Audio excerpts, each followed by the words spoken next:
Welcome back to the Hardware Unbox podcast. We have got a guest on the show today, a rare guest for us, and it's going to be a really interesting one. We have got Ed Crisler on the show, who is the PR manager for North America at Sapphire, one of the AIBs that works exclusively with AMD to create Radeon GPUs. Many of you probably have a Sapphire product.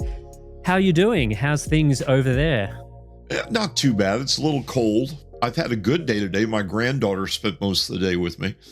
Oh, nice. So I'm turning my 4-year-old granddaughter into a gamer, so it's all good. Oh, perfect. What games is she interested in? Believe it or not, Kerbal Space Program.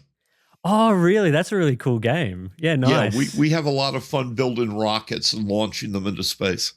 Oh, that's awesome. Yeah, really cool. But you guys are heading over into winter at the moment, right? So yes, we whenever someone says, it was cold today, it's a bit of a shock for me because it's pretty warm at the moment here in Australia as we head into summer and everything. But yeah, so Sapphire, how are things over at the company at the moment with this latest RX 9000 series? Has been sort of more of a success than perhaps the previous generation. How are things, how are the vibes? This has been one of the more well-received cards, I believe, in almost the entire time I've been with Sapphire. This has been a very well-received card. 9070s are, at the correct price, are amazing values. Yep.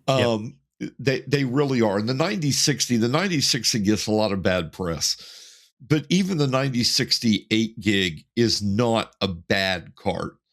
It's a very capable gaming card if you have to keep your costs low.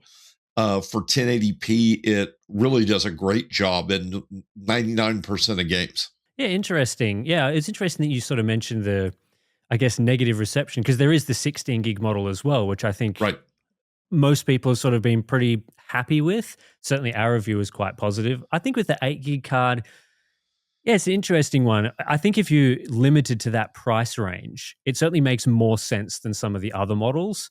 It's faster than an RTX 5060, for example. So if you're limited to 1080p gaming and you're sort of accepting that 8 gigabytes is 8 gigabytes, you may as well get the faster model of the two.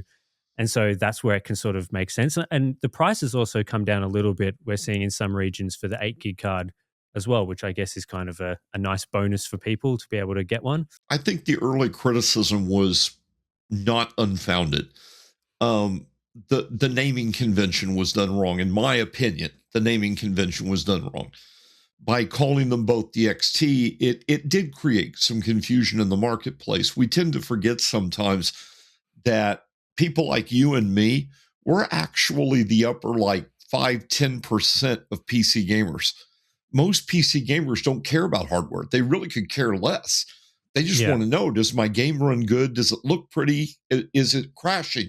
Everything else doesn't matter. So it can create confusion, and it was a valid criticism. So would you have called it, if it was up to you, would you have called it just the 9060 with no XT on the end? Yeah, I think I would have. I think that would have been a better solution to the naming convention. But at the end of the day, well, my opinion doesn't matter that much.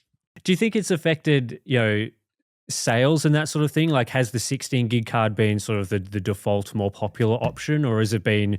Because one of our concerns, right, was that you go to a retailer, you search for 9060 XT, you sort by price low to high, like a lot of people do, and the 8 gig card comes up first. Do you reckon that's impacted anything? I think it made an impact. I don't think it was a positive impact because, as I said, it was a valid criticism. At the end of the day, though, once consumers have begun to get using these cards, a realization is set in. The 8 gig card, if you're going to run 1080p gaming, an 8 gig card is fine. It gets the job done. It's got no problems. You save a few dollars. And in today's economy, let's face it, everybody needs to save a few dollars. If you're going to game at 1440p, then I think at that point, the 16 gig card really becomes the better value. The sales are about where we would have expected them to be. It's almost always you see better sales at that lower end of the market because more people can afford it. And so, I mean, we've been in general happy with the way this card has gone out. It's done what it was supposed to do. It's gained market share. It's proved to be a really good value, and it delivered on what it promised it was going to deliver on. The only problem was the pricing early on. Obviously, you're saying that this current generation has gone a bit better than the previous generation. How does it stack up to something like RDNA 2, for example, where there was all that crypto stuff going on at the time that was inflating sales? Has it been as successful as that? Let me be clear. When I talk how successful it is, I'm talking from my perspective as a PC gamer. I'm not going to count crypto. Okay, crypto, the evil, bad stuff. Sure, yeah. No, probably not. Probably in sales volume, the crypto market was massively disruptive in the sales market. It was crazy, the amount of stuff that was passing through and the amount of money people were willing to pay for it. It just got insane. And so I don't think that's a fair comparison ever to make to a graphics card. You can't compare the sales numbers of crypto to the sales numbers of everyday gamers. I just don't think it's a fair comparison at all. Yeah, I think that's fair, because obviously a lot of those cards weren't used by gamers. And so most of them weren't used by gamers. Well, that's right. Certainly some companies like NVIDIA would like to say, all of these cards ended up in the hands of gamers. We're not, selling them to miners. You know what? And stuff. And any company or any marketing rep that tries to tell you that is lying to your face. Crypto, it's really hard for people to understand. For gamers, it's frustrating. It's not hard to understand. It's frustrating because we want these cards to enjoy them for what they were intended to be. I made this comment more than once in the last 4 or 5 years. There's an old country saying in the US, you dance with the one who brung you. And gamers are what created a lot of the GPU market. It wouldn't have existed without gamers. 3DFX created 3D gaming. And if there hadn't been gamers, there would have never been a 3DFX. NVIDIA wouldn't be what it is today without PC gaming. AMD wouldn't exist as a company without gaming at this point. Gaming kept it alive when it was on life support. So you've got this approach where gaming is everything. But we forget these companies, they're in it to make money. I mean, it's a terrible truth, but it's a truth. They're in it to make money. And when you've got miners willing to buy hundreds of cards at 50, 75, 100% markup over what a gamer will pay for it, and they've got cash in hand even before the card's produced, how do you turn that down? You can't turn away from that. I mean, I know we as gamers would like for them to, but they can't turn away from that. And then no company could. So it was a mess. It was a disaster. It sucked to be a PC gamer during that time. The good news is we got through it. Yeah, well, I think it's just it's how business works, right? Gamers are always going to be, at least compared to those enterprise or corporate customers that are buying hundreds of cards, it's always they're the lowest run customer because the graphics gaming market tends to be people who are just, they're everyday people. They just want to, as you say, play games and don't want to be overly concerned with spending thousands of dollars. And so if you've got people that are willing to pay so much more money, and we're seeing a little bit of that now with AI coming into play, then the gamers are always going to be left out because they're not willing to pay those sorts of prices, which is always very, very disappointing to see when, I think gaming is a really great hobby and, you and me, we've been doing it for a long time. But when they sort of get screwed over by these other players, business side of things, but I guess it's just the way things are. Well, at the end of the day, there's only so much production capability. There's only so many graphics chips that can be produced. There's only so much RAM, as we know now, that can be produced. And when you have that limit hit, when that hard limit gets hit, there's nothing you can do about it. I mean, people are like, oh, well, they can build more. They can build more factories. They can build more. Well, we see what that takes. Look what's doing with all the factories we're trying to build in the U.S. They're 4 or 5 years from actual real production. And even then, you're looking at for chip manufacturing another year or two to tweak everything in. So it's not as simple as just opening the spigot You have to accept that once you hit that limit, there's a problem. And now we have to figure out, how do we deal with the problem? How do we move forward? Yeah, and with things like, GPU manufacturing, there's even limits with, like, TSMC has to get a lot of their supply from ASML, right? So that's another monopoly. Like, people always say, TSMC is a monopoly in some ways for chip production for GPUs as an example, but then there's multiple different layers of monopolies beyond that. Like, TSMC can't just make a fab straight away. They have to wait until their monopoly supplier produces the machines to make enough, to make the factories, basically.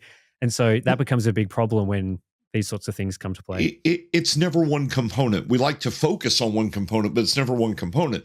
So you're going to make a graphics chip. Well, TSMC has to make the chip. Well, they have to get the supplies in to make the chip. They make the chip. Now the chip has to be packaged.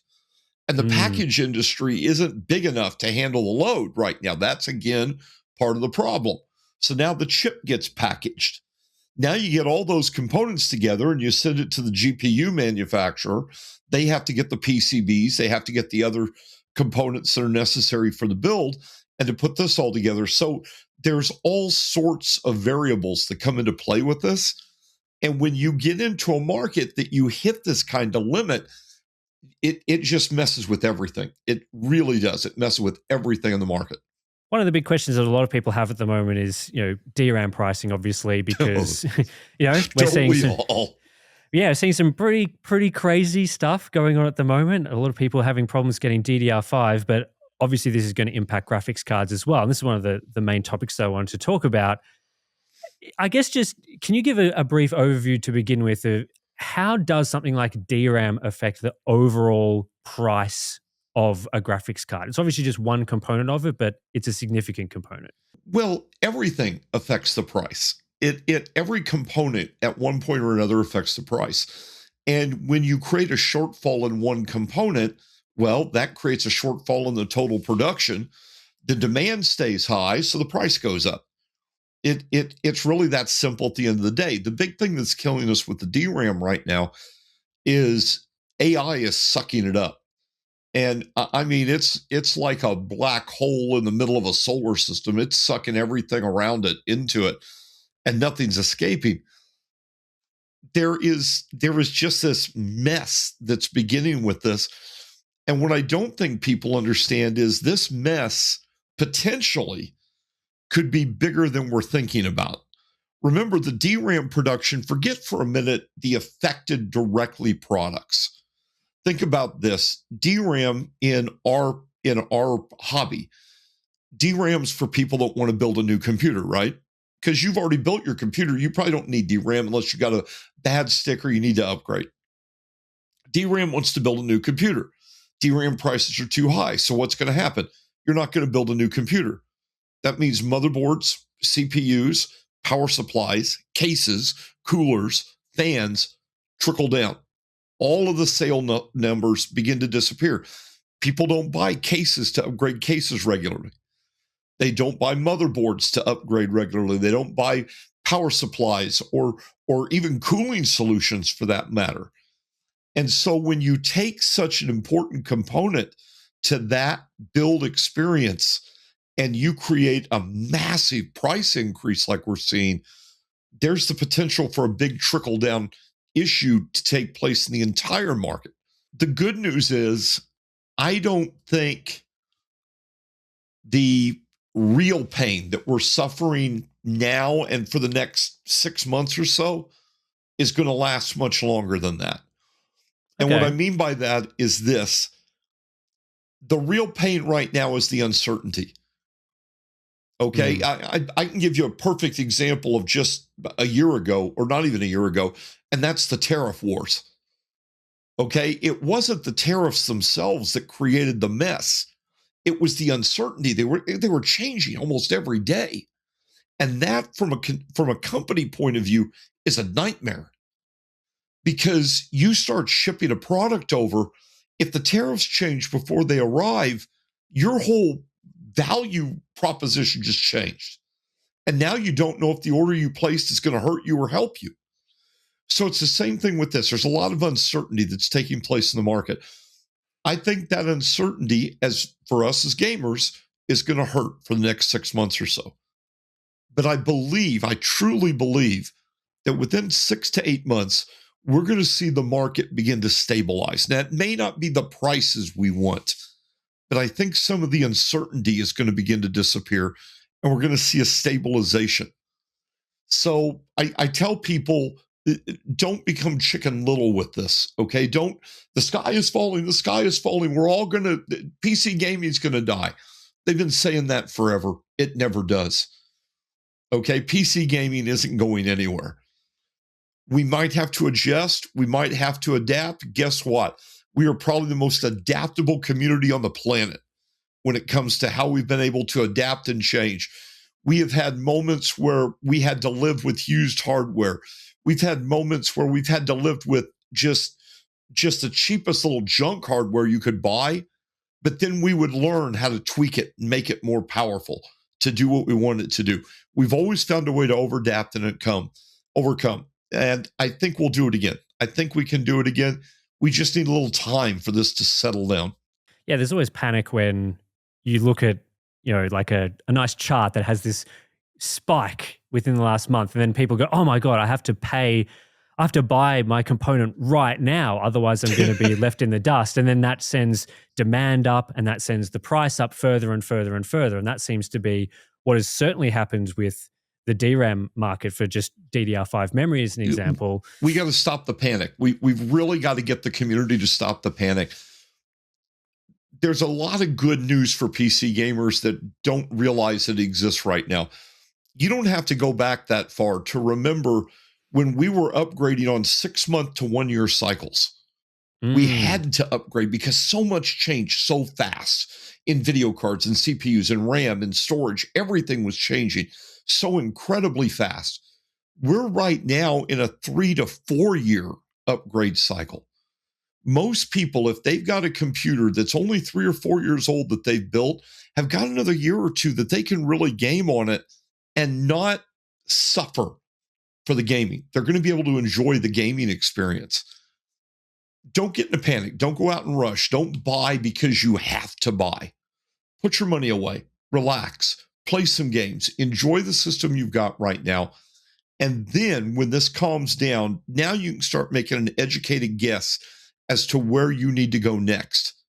And trust me, by even waiting to upgrade till you need to upgrade, you save money and the upgrade is more meaningful. It's impactful when you do it. Too many people rush out. I know people that bought a 7800X3D. The minute the 9800X3D came out, they went out and bought it. Why? I've got a 5800X3D that's still a great gaming system. There's no reason to rush to buy every moment. And by the way, I know somebody's going, wait a minute, I thought you sold video cards. Well, I do. But I want you to get the great gaming experience with us, so you'll buy more video cards from me. So I don't want to tell you to go do something that's going to be a sidestep. I want you to get a real upgrade. So yeah, folks, don't panic. Calm down. Relax. Let's see where we sit in 6 months. So specifically for things like DRAM at Sapphire, is it a case where Sapphire is directly having to work with these companies to figure out the new GDDR6 memory contracts, or is it something where... No, as I understand it, we get our video RAM is bundled with our GPUs from AMD. And that's actually a good thing, whether people realize it or not. There's a level of guaranteed compatibility that takes place because the chip manufacturer has to vet that RAM. So you know it's going to work when you get the hardware. It's not oh my, this one might have a little bit of a tweak problem, or you don't have the problem where we used to have this in power supplies. I don't know if you recall this, where the vendors would start a run with one OEM brand, but halfway through the run switch to another, but not switch the name of the product. Oh, that's an issue with monitors a lot. Yeah, we see one product name and then they change the panel vendor.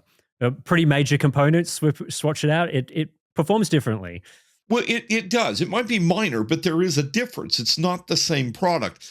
So by having the DRAM or the VRAM actually added to the chip at the purchase at our end from AMD, we don't have to deal with that. We know it's going to perform the same way. Yeah, and this helps as well to, I guess, stop AIBs in a way from creating unusual configurations, like adding a lot more VRAM to a product that AMD doesn't necessarily want to have more VRAM and things like that. It can definitely do that, though I think that can be controlled by the chip maker no matter what. And honestly, I got to be careful what I'm about to say here. I'm going to get in trouble.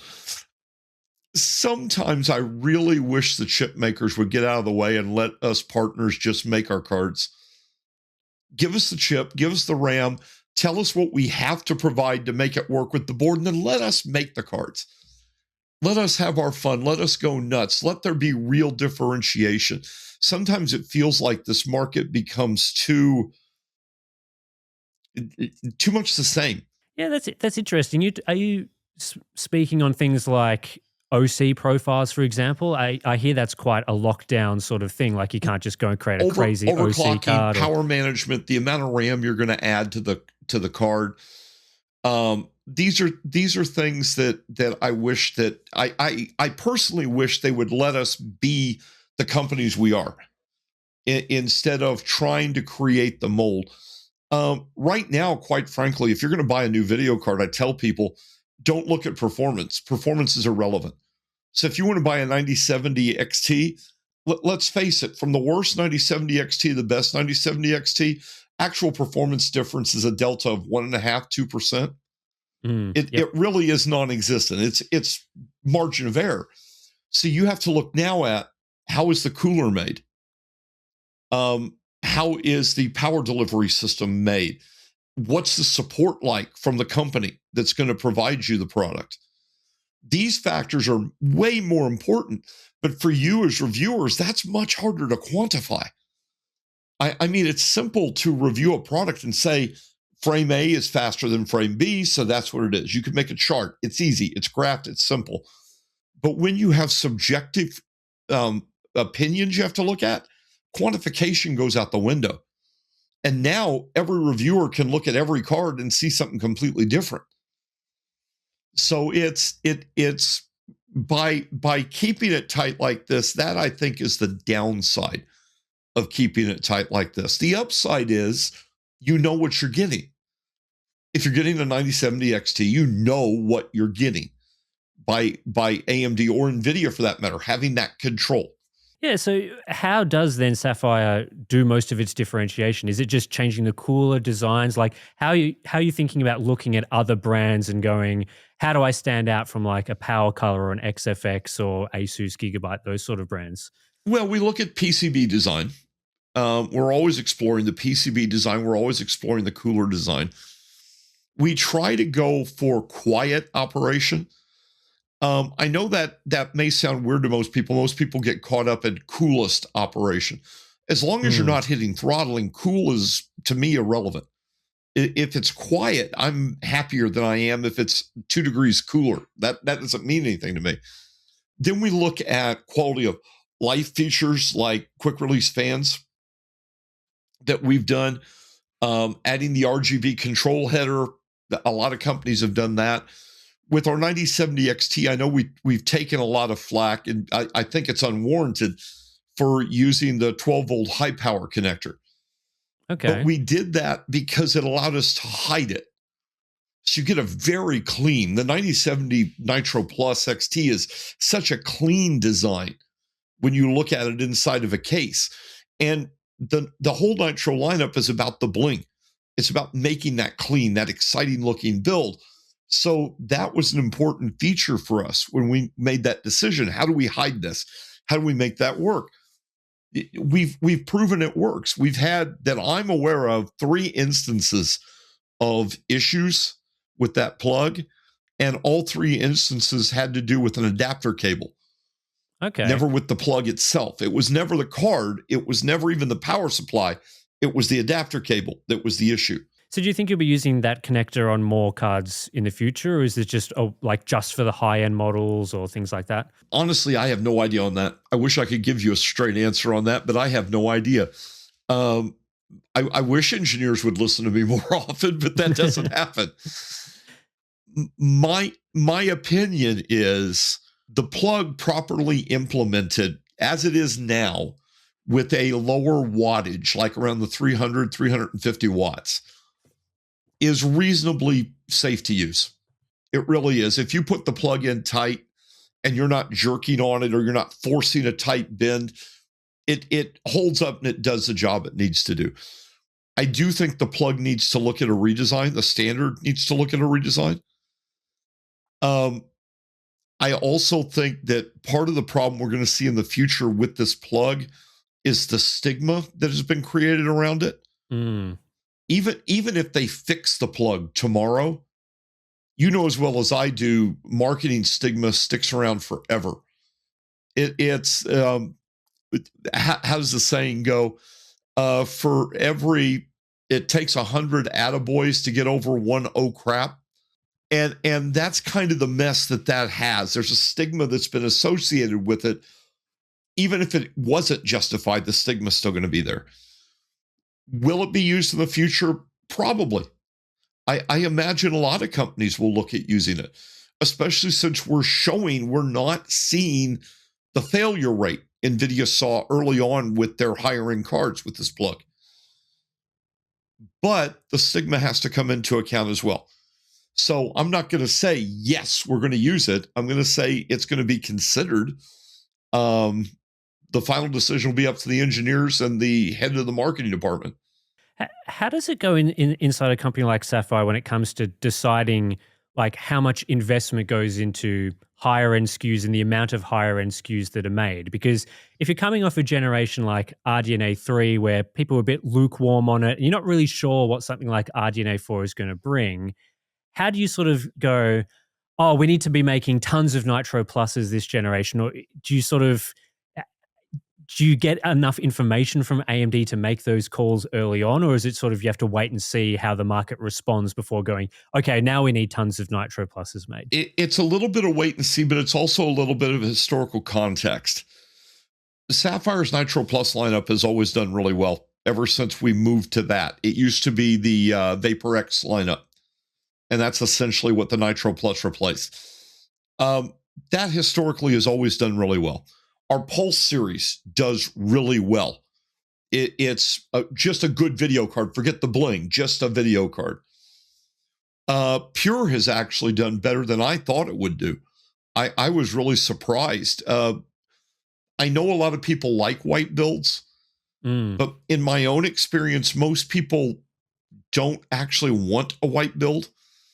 Because a white build isn't as simple as just making the build and there it is. A white build aesthetically has to fit a room. Okay, so to give you an example, my room is earthy tones. You can see it. It's a lot of browns, a lot of wood. A white build in this room looks like crap. It really does. It just looks like crap. If it was a more modern room with a lot of whites and a lot of bright colors, the white build would look fantastic. So there's an aesthetic that has to go with it. A white build's kind of picky. A black build is, to go back to the fashion world, the little black dress. It does everything. It goes anywhere. It always fits. So I was really surprised at how well the Pure series is done. It really, there is a much bigger market than I ever believed there was for white components. But we look at the historical context, we look at where the projections are for what we're going to produce. And then the last thing is, what can we do on price? We get asked all the time about Toxic. When's Toxic come back? When's the next Toxic? We, believe it or not, we look every generation at making a Toxic graphics card. We explore the option. But for us, Toxic has to be over the top. It's got to be insane. You got to take it past Nitro Plus. You got to go crazy with the bling, take the clock speeds to the maximum, cooling that's insane. You got to go nuts to make a Toxic. We can do that. We can do that every generation. But how does the price pan out? So now if you're looking at a card that you can make that is the fastest, just to use this as an example, this isn't happening, the fastest 9070 XT that's on the planet. It's got a 10% overclock. It's got the best cooling available. It's practically silent running. It's got a massive power delivery system for overclocking potential. It's insane, and it's $150 more a card. Are people willing to pay the $150 more a card? Now, there are a few. There's always going to be a few. But is there enough to justify the cost, the development, and the production? And most of the time, there's just not. That's what we've reached. We've reached the point that these chips are so well tuned, it feels like, coming from the factory, that you just can't take them much further. And so that's why you don't see toxics right now. We're always looking, we're always thinking, but yeah, I guess it's something where, you were talking earlier about how, companies like AMD may not do as much for the AIBs in terms of the limits and things that they're able to give you. Do you think something like, could AMD even do something like a 10% overclock as an option for cards or higher overclock? I mean, the power would go crazy, of course. Well, yeah, could you or should you? That's the two questions. Could, well, absolutely. I'm sure if you put the power delivery up through the roof and you put a stupid, crazy 4-slot, 400 millimeter long cooler on it, you could take it anywhere. You could go insane with that chip. I'm sure of it. Should you? And that's where it comes back to, because again, we're back to cost. I mean, well, think about it. Liquid nitrogen overclocks. Look what you can do with chips. You can go insane with liquid nitrogen. But let's face it, most people, first, don't want the cost of a liquid nitrogen system. Second, don't want the hassle of a liquid nitrogen system. So it's the could you is not the issue. It's the should you. I'm of the opinion the should you is no.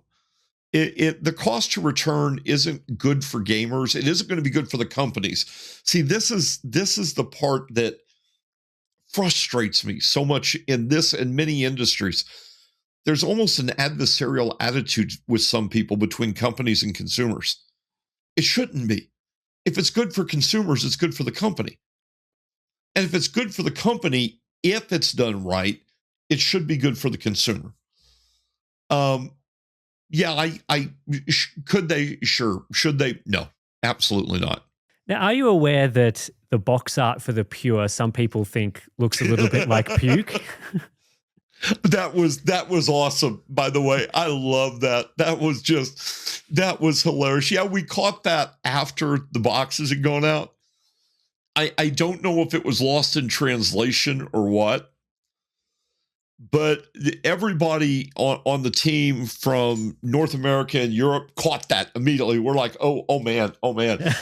and so we changed it. We obviously changed it. I said we should have leaned into it. We should have had fun with that. I saw somebody the other day made a comment about the Pure, the girl image on the Pure. It looks like she's wearing Crocs. Okay. And I said, oh my God, we need to make Nitro Pure Crocs. And we need to put them out there. Let me take those to events and give those away. People would line up to get those.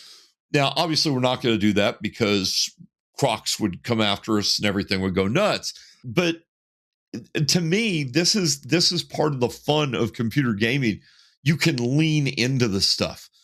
You could take this silly little stuff and you can just have fun with it. And I really think we missed the boat. I think we should have leaned into Puke. I think we should have leaned into it and had a good old time with it and learned to laugh at ourselves a little bit. But yeah, that got corrected pretty quick. Yeah, it's funny. We see sometimes on YouTube, like if we make a mistake in the title of the video, like we misspell a word or something, you get a lot more attention on the video because people are rushing to go in and be like, did they get that right? Is that what's going on? That's a mistake. And they leave a comment and stuff. And so it drives engagement. Maybe it's not the best engagement, but I think, having that mistake on the, it's not necessarily a mistake. It's just misplacement of some of the art on the box. You get people looking at it, like you kind of do a double take. Like a lot of people may just look at the box and go, that's just a graphics card box. But when you've got that, hang on, it looks like puke, not pure. You get people paying attention more to what is on that design, and that's potentially beneficial for the company because you're getting more eyeballs on the product. Exactly. And if you lean into it, if you accept it and just acknowledge, hey, you know what? Let's have some fun with it. We screwed up. People tend to not attack you over it. Yeah. Because when you try to, well, that was a mistake. And when you try to defend it, that just gives people an excuse to get mad at you. Have some fun with it. It diffuses it. So switching gears back a little bit to the DRAM stuff at the moment and all those sorts of issues, there's been, I guess, some rumors is probably the best way of putting it, that AMD has already started to increase the price of the bundles that they sell to their customers. They're sort of putting up, I think their rumors are saying $10, $20 or something. Do you have too many insights into something like that? Like, is that actually happening? Is this going to be a sort of effect that we'll start to see soon? Unfortunately, that's above my pay grade. But I could have swore there's actually been official announcements from AMD that this is going to happen. The encouraging news for me is look how small the increase is. I mean, I went to go buy, my daughter's gaming PC died, and I needed to build her a new PC. I went to go buy RAM for it. And the RAM kit that I paid $75 for less than a year ago is $300. Yep. We're not seeing that kind of a jump from AMD. AMD's saying, you know what, maybe $10, $20. In the grand scheme of things, that's a minor price increase. That's a speed bump. And so that's encouraging to me that that's the only level of increase they're talking about.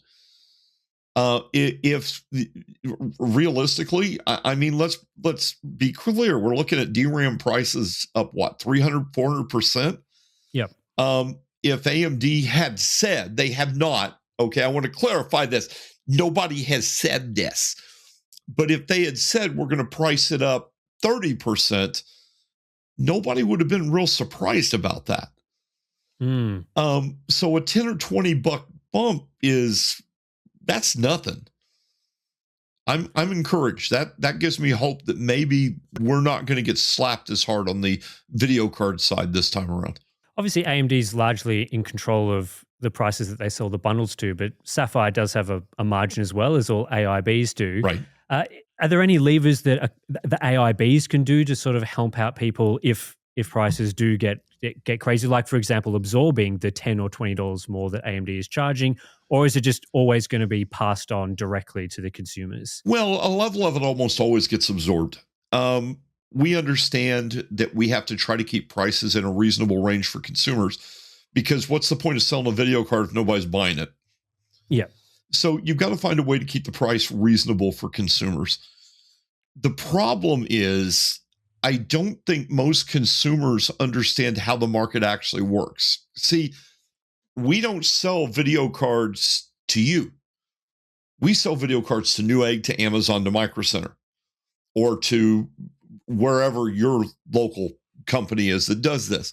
We sell to them, and then they have a markup. And again, this is something I've discussed with other people in the past.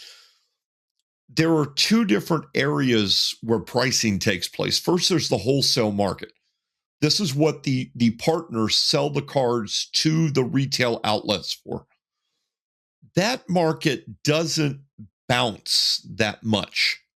It's fairly stable. I mean, over the course of a month to 2 months, you can begin to see changes in that market, but it's not the changes that you saw like when you saw COVID and Bitcoin mining go nuts. Most of those changes came from the retail side. The wholesale side hardly had moved yet, and the retail side had almost doubled prices already. So you've got that market. Now, that market is controlled by cost of production, cost of shipping, tariffs, things like that. The retail market is controlled by supply and demand. So while the wholesale market can adjust the price, it won't affect it completely in the end, because supply and demand is going to be the real affecting thing there. So if there's a huge demand and a small supply, prices are going to go up. We on the production side don't necessarily see that. Everybody thinks we do. We don't. That's all at the retail end. So there's only so many levers we can pull to get the price under control. There's only so many levers AMD can pull to get the price under control. They have in the past, as has NVIDIA, done buybacks to get the price down. But that's not always a good idea, because when you get into high volume sales, doing large scale buybacks is crazy. The amount of money you're talking about, you have to realize that we're talking the consumer grade GPU market, which most of the markup internally is in the single digit percentage range.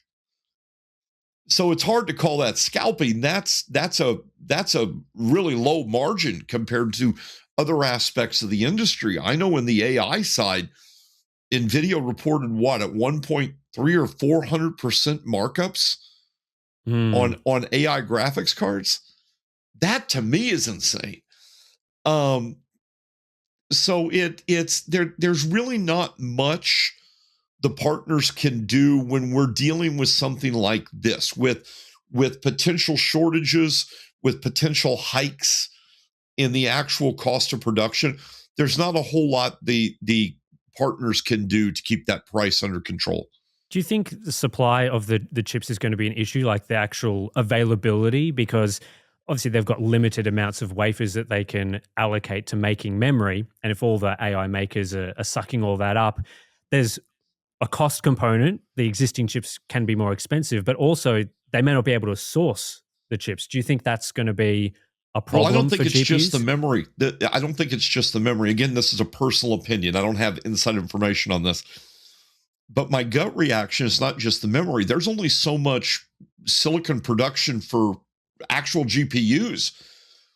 And let's face it, when you're making a 300, 400, 500% markup on an AI GPU, they're going to put most of their production to that. And if you've got limited production, that means the consumer level chips are going to be reduced in production. That to me is the bigger concern of what would happen in the GPU market. The hope for me is what we saw in the cryptocurrency market, where especially with Bitcoin, we saw the GPUs become less and less relevant as specialty ASICs begin to take over. And I think we'll eventually start seeing that in the AI market. We'll start seeing very specialized chips that are a different area of production take over, and the GPU market will, I hope, begin to settle down. This is a lot of hope. This is a lot of wishful thinking on my part. Sure. I mean, I think, creating ASICs will help with the GPU silicon side of things, but an ASIC would also still need DRAM or VRAM or some memory component, which is still going to affect gaming in some way from that sense. I think, with the Bitcoin mining stuff, memory was sort of not as much of a concern. It was largely just, we need to pump out GPU dies, and then you can transfer those over to ASICs over time. But there seems to be this insane demand for these large models with AI that need all this memory. And so you need to produce tons more memory. And yeah, I mean, GDDR isn't exactly the same as DDR production, but it's similar enough that... Well, you could switch over a production line. Yeah. And that's the key. This is why I tell people we need to wait about 6 months and see how this is going to turn out. This is not the same thing as COVID. This is not the same thing as Bitcoin. This is a whole new beast. And the big factor in all of this is going to be, when does the bubble pop? Because I don't know anyone in the business world that looks at AI and doesn't believe it's overvalued. They believe that this is going to pop. Sooner or later, this is going to pop. When this pops is when everything becomes a mess. And we're in this uncertainty period right now. And when it pops, it actually, our certainty is going to be better. It's everybody else's uncertainty that becomes a mess. We really have to, as a community, just relax, calm down, wait and see what's going to happen. Let the market have a chance to correct itself. I cannot believe that these companies that owe so much to PC gamers within 6 months aren't going to be looking at this saying, how do we fix this for these gamers? How do we make sure that we don't lose this safety net that has always been there for us? And that is the part that, if anything, scares me. Because if they really did turn their back on gamers, then there's going to be a market shift that's crazy. And the only company that's going to win on that market shift right now that I'm looking at is Valve. Because with the Steam box, I mean, the Steam box is basically a console to play PC games. And if they can mass produce that and keep the pricing at a reasonable point, it could shake up the market quite a bit. Yeah, it's interesting. I've always thought of the gaming market as a safety net as well, where, you know, there's always this volatility in the business side of things, like things boom and bust big time as trends sort of come and go. We've seen it with crypto and NFTs and blockchain and all that stuff. And, you know, AI, you know, maybe it has more legs. I'm not sure, but it's certainly the hot topic of the time. But gaming has always been there as this consistent thing that people are doing. It's something that doesn't go through those sorts of cycles. People are gaming all of the time. You don't suddenly see 1 million gamers added in one day and then suddenly taken away shortly after that. It's pretty consistent. Well, it's been almost a constant slow growth. That's right. PC gaming has been growing. And so we always get questions on the channel of things like, you know, is NVIDIA just going to get rid of GeForce because they make so much money from AI that GeForce is now, you know, a fraction of a percentage of their total revenue? I've always thought that would be a pretty crazy thing for a company to do, because you never know what's going to happen with the server side of things. It's going well for them now, but things can change quite quickly. Even with things like memory, we've seen these boom and bust cycles where, you know, companies overproduce, then there's too much memory, and then they go, oh no, now we've got a problem where we can't sell it for cost or whatever. So you get a bust cycle. Whereas gaming, it's always there. And so companies like NVIDIA, AMD throwing out GeForce or Radeon to chase AI would seem very short-sighted to me. Well, I agree with you. It would be extremely short-sighted. And as I said earlier, this is how they got here. So you don't throw away what started you. This is when I feel like companies fail. I'll give you a good example within our industry. EA, when it started, and I was there when it started, by the way, folks, I'm old. EA was all about the gamers. They didn't care about anything else. They wanted to produce great games. They were all about the gamers, and their stuff was fantastic. They tried so hard and they worked so hard for the industry. And as they got more successful, they began to care less about the gamers and more about the bottom line. The EA we know of today, the EA that a lot of the younger gamers know of, is an evil company from a gamer perspective. They're just terrible what they've done. And they lost sight of how they got to where they were. I think that any company, when it loses sight of how it got to where it is, risks losing everything. Because that's your base, that's your structure that everything's built on. You want to keep that stable. I'm praying that this is the way most of these hardware companies are looking at PC gaming today. They wouldn't have what they have today without PC gaming.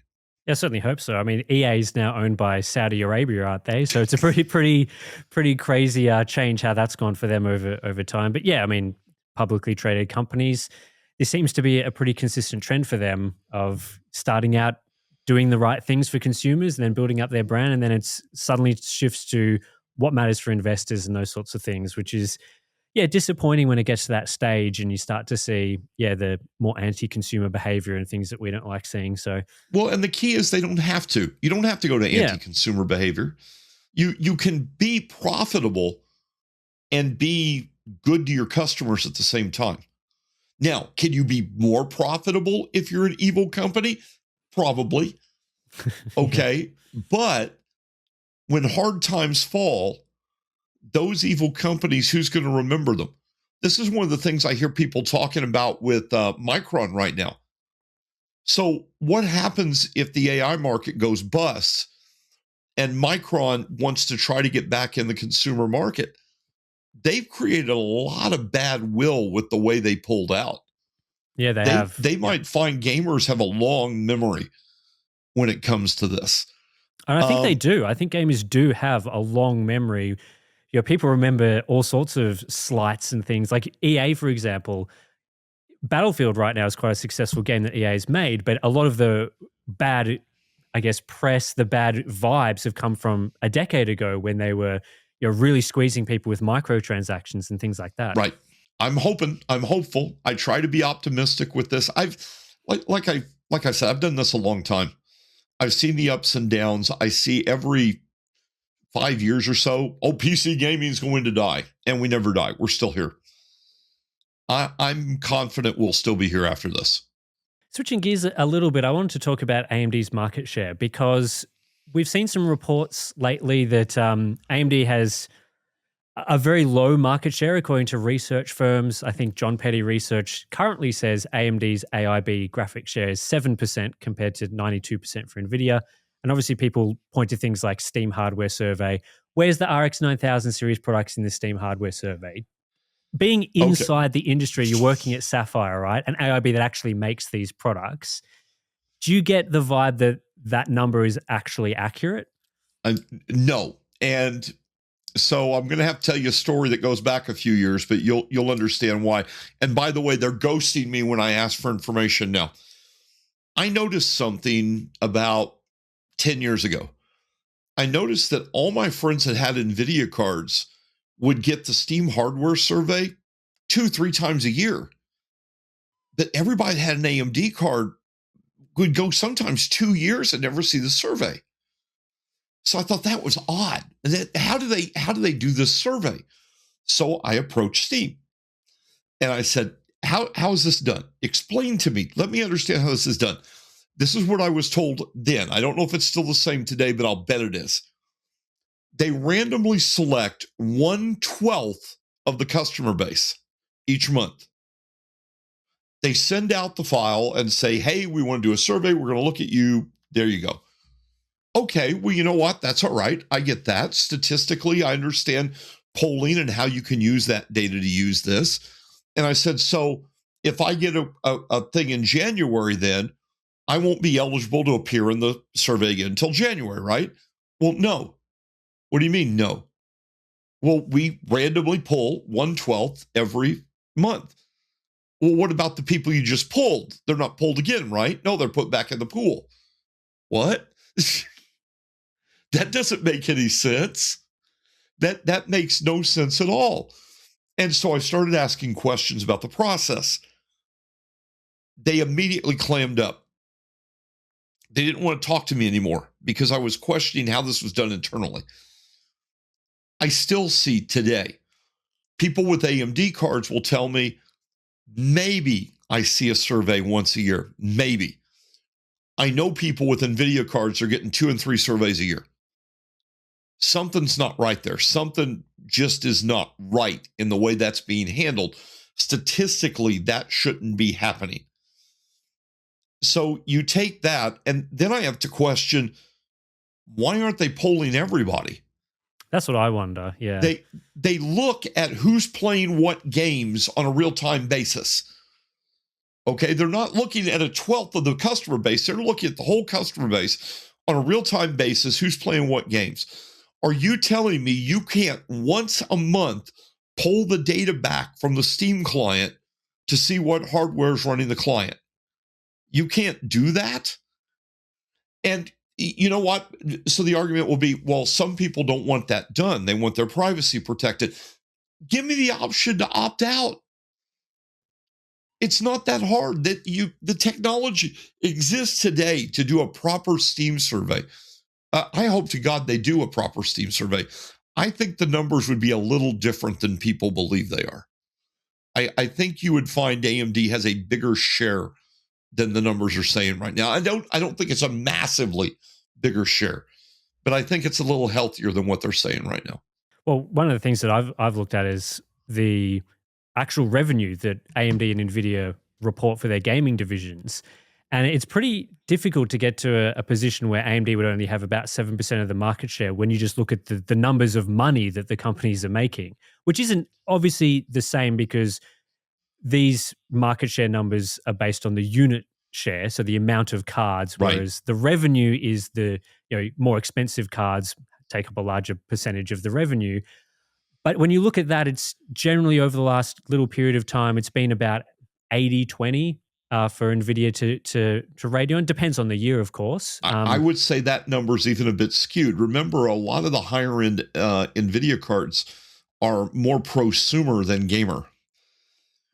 So like a 5090, I'm sorry, there's no gamer on the planet that needs a 5090. It doesn't exist. Okay, but if you're doing high-end encoding, if you're doing things that are going to leverage that CUDA capabilities for productivity, the 5090 becomes a great buy. I mean, I know I got people rolling over at AMD right now. I can't believe he said that. It is. It's a great buy for what it is. It's a prosumer card. Okay, it's for somebody that needs the workloads but wants to game as well. Okay, most gamers, that's not them. All right, that's why the 9070 XT is so amazing. It fits the billet for most gamers, and so so you take that and you look at those numbers then, and so you see NVIDIA going, oh, look how many 5090s we sold. Yeah, but probably only about 10% of them are actually used for gaming. Okay, seriously, they're not that involved in gaming. So you take those numbers, and if you pulled that prosumer number out, I think 60-40 might be a more realistic number that you're beginning to see. Now, I'm not saying it's 40% market share. I'm just saying that wouldn't surprise me to see that it got as high as 30 to 40% market share if you pulled out those numbers, those sales figures, to focus on the actual gaming community. Again, this is back to Steam. For the love of God, please give us a real survey. It'd certainly be interesting if they polled everyone, because I find the privacy angle with that quite interesting, because on the one hand, as you mentioned, they poll what game you're playing in real time. Right. And so people don't seem to have a problem with that. But so surely, polling everyone's, like, it doesn't really matter what CPU and GPU you have if you're polling it once a month. Like, I understand people's problems with Microsoft, for example, wasting resources on pointless telemetry, but polling someone once a month is not going to impact the actual FPS that you're getting in a game. It shouldn't hurt you at all. So, yeah. And even the Microsoft argument, I'm having a lot of discussions with people about moving to Linux. The Microsoft argument about privacy, I'm sorry, that's a straw man argument. If you have a cell phone, you're giving out more data than Microsoft takes from you. Yes, okay, if you use Google, if you use Chrome or Google Search, you're almost giving as much data to them as Microsoft will take from you with Windows. If you use any social media, if you use a membership or a discount card, you're having data taken from you. Privacy is almost an illusion at this point. And so the argument of, well, I want to switch to Linux because it more privacy. Yeah, okay. So you've increased your privacy by 5%. Okay. It's kind of silly, the argument, I think, in the end of the day. So with the Steam thing, yeah, I get exactly what you're saying. I would prefer them to spend less time tracking the games I play than tracking my hardware. In your opinion, why do you think RDNA 4 has been more successful than the previous generation? Is it more the pricing side of things? Is it the features, the performance, the overall package? What do you attribute it to? Yes. Everything? It's all of it combined. The package, when the price is where it's supposed to be, is very attractive. The performance levels are outstanding. Rendering, it's neck and neck with anything NVIDIA throws up at you. DLSS to FSR arguments, or even your, I saw your video today on the No, I'll think of it in a minute. Redstone, yep. Even that, I don't think those are relevant to most people. I tell people, first, I don't understand frame generation at all. I don't understand why people need that. Yeah, fair enough. And if somebody could explain it to me, I wish they would, because I don't get it. You have to have a good base frame rate for frame generation to not kill you in latency. If you've got a good frame rate to begin with, why do you need frame generation? Even rendering. Rendering, we like to believe that the render scaling started with NVIDIA with DLSS. Well, that's false. Render scaling was actually in a number of different games before either company decided to implement it in the drivers. There were quite a few games. A couple of the Ghost Recon I know had it. And I think a couple of the Tom Clancy games had render scaling built into them. And a number of other shooters had it. And then when it did get introduced, what did it get introduced to? It didn't get introduced to the low-end video cards to be able to make them be able to play games better at a higher resolution. It was introduced to high-end video cards to make ray tracing work. Well, that's kind of silly. I'm paying $1,000 for a video card, but I got to use a software trick to make it run the stuff you tell me it runs. I look, render scaling, to me, it's a last resort issue. If you're having to use it, either one, the game is poorly optimized, or two, you underbought your video card for your resolution. I really don't think most people need render scaling. And like I said, frame generation, I just don't get it. So those features don't impress me. Ray tracing doesn't even impress me.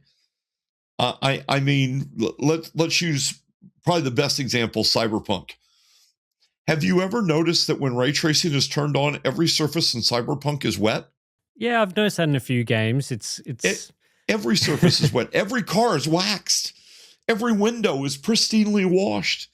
I walked in the hallway in a building and the floor was wet for reflections. They've got a leak in the roof. They need to fix it. It was too much effort gets put in to make these things meaningful. They could be. They're amazing technologies. Ray tracing, pathfinding is incredible technology. It's also very old technology. It's been around for a long time. It just has never been able to be done in real time.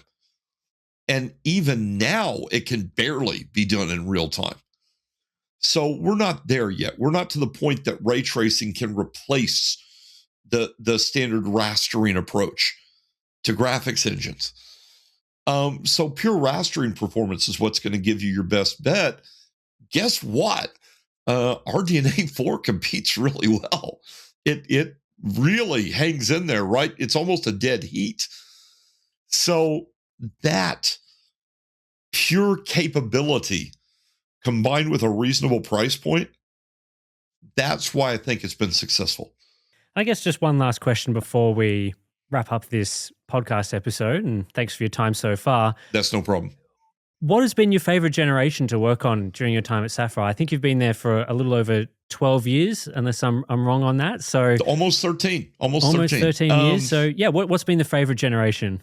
We did a Tri-X card that a non-tech gave an award to because the card was at load. This is according to a non-tech. It was at load quieter than the competition at idle. Not bad. It was one of the first major pass-through cooling cards. I want to say it was the Fury. It might not have been, but I want to say it was the Fury. I loved that card. That card was just so impressive because you could do so much tweaking to the fan curve and get this thing to run at near ambient temperatures and still be quiet. It was insane how good it was. That card was a lot of fun. The 500 series was a lot of fun. The 4 and 500 series changed how overclocking worked. Now it wasn't so much adding clock speed, it was adding voltage. And changing the way the voltage curve worked to get the higher stable speeds. That was a lot of fun. gosh, those are probably the fondest moments of working with specific cards. Those were just, it was a really exciting time. I was a lot more involved back then in card design. Mostly the aesthetic side. We'd work with them with the coolers and stuff. But it was just so much fun to be so involved. And as a gamer, to be so involved with what was going on in the creation of the product and to have the product well received by other gamers and know that you got to play a little part in that. Yeah, those are the fun memories. Those are the ones I get the most kick out of.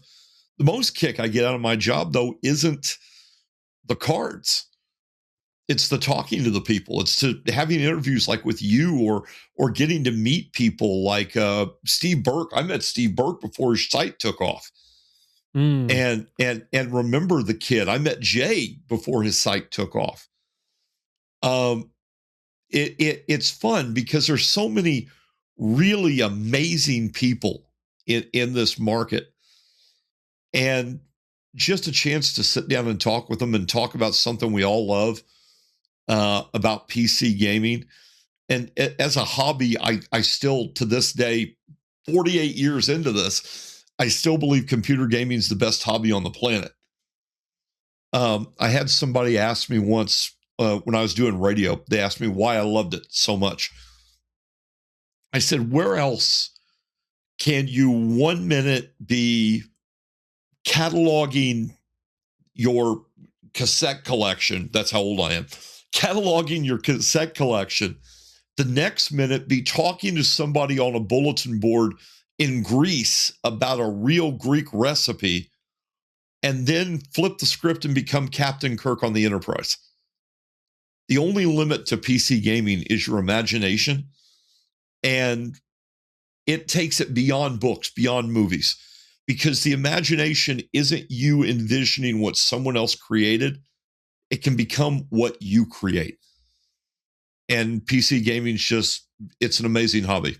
I really like the positive outlook. It's a great place to finish the podcast on, because I think a lot of what we often, I guess, in some ways forced to talk about is, what's the problem with this? What are people coming to us and asking us questions about? And usually it's things like, oh no, RAM prices are so high, or oh no, my GPU is too expensive. But yeah, to hear a perspective about how, PC gaming is just a great hobby and we should all be really thankful to be part of it. And absolutely. And to have it continue and, as you said, sort of survive it survived through so many things, and it will continue to survive despite whatever happens in the moment because of AI or whatever stuff's happening. It'll be around for quite a few more decades. Yeah, that's right. So thanks, Ed, for coming onto the podcast at very Anytime. Short notice to chat about the latest sort of things. And I believe you've got a few other appearances throughout this week, so you can go check Ed out in a couple of other places as well. Are you're coming onto Full Nerd from PC? I'm not sure if it's Full Nerd or if it's the Dual Boot Diary. We're going to be talking about making the move to Linux. I've been exploring this for about 6 months now. Awesome. And so I'm not a Linux person, so this was a new experience for me. Well, you can check that out later in the week once all that content is available. But for now, thanks for listening to this podcast episode. If you want to support Hardware Unboxed, we've got our Patreon where you get access to things like our ad-free supporter version of this feed and all the other stuff, our Discord chat and all that. So thanks for listening. Hopefully we'll have some more guests on throughout. Well, there's not much left in 2025, so we're probably talking about 2026 now. In 2026, some more guests to talk about some interesting stuff and get some additional perspectives. So thanks for listening. I'll see you in the next one.